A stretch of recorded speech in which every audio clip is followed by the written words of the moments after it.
നിയമസഭാ തെരഞ്ഞെടുപ്പിൽ തൃണമൂൽ കോൺഗ്രസ് കനത്ത പരാജയം ഏറ്റുവാങ്ങിയതിനു പിന്നാലെ നാടകീയ രംഗങ്ങളാണ് ബംഗാളിൽ അരങ്ങേറുന്നത്.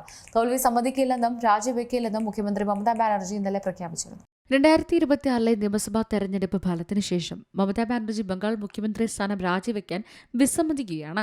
തെരഞ്ഞെടുപ്പിൽ തൃണമൂൽ കോൺഗ്രസ് ഭാരതീയ ജനതാ പാർട്ടിയോട് പരാജയപ്പെട്ടത് മമതാ ബാനർജി അംഗീകരിച്ചിട്ടില്ല. അസാധാരണമായ ഒരു ഭരണഘടനാ പ്രതിസന്ധിയാണ് മമതാ ബാനർജി രാജിവെക്കാത്തതുകൊണ്ട് സൃഷ്ടിച്ചിരിക്കുന്നത്. ഇത് ഗവർണർ ആർ എൻ രവിയുടെയും ഒരുപക്ഷെ സുപ്രീം കോടതിയുടെയും പരിഗണനയ്ക്ക് വിടാൻ സാധ്യതയുണ്ട്. എന്നിരുന്നാലും ഇത് സർക്കാർ രൂപീകരണത്തെ ബാധിക്കില്ല. ഒരു തെരഞ്ഞെടുപ്പിൽ പരാജയപ്പെട്ടാൽ മുഖ്യമന്ത്രി രാജിവെക്കണമെന്ന് അവകാശപ്പെടുന്ന വ്യക്തമായ വ്യവസ്ഥ ഭരണഘടനയിലില്ല. തെരഞ്ഞെടുപ്പ് പരാജയത്തിന് ശേഷം രാജിവെക്കുക എന്നത് ഒരു ചട്ടമല്ല, മറിച്ചൊരു കീഴ്വഴക്കമാണ്. മുഖ്യമന്ത്രി രാജിവെച്ചില്ലെങ്കിൽ ഗവർണർക്ക് മുഖ്യമന്ത്രിയോട് രാജിവെക്കാൻ ഉപദേശിക്കാം.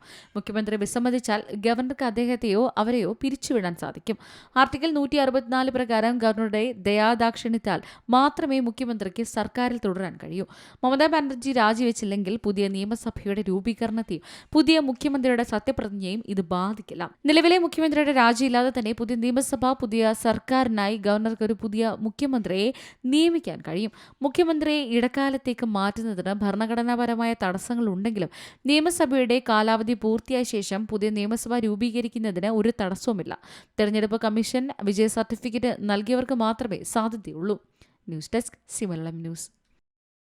ഏറ്റവും പുതിയ വാർത്തകളും വിശേഷങ്ങളും വിരൽത്തുമ്പിലറിയാൻ സി മലയാളം ന്യൂസ് എല്ലാ ഡിജിറ്റൽ പ്ലാറ്റ്ഫോമുകളിലും ലഭ്യം.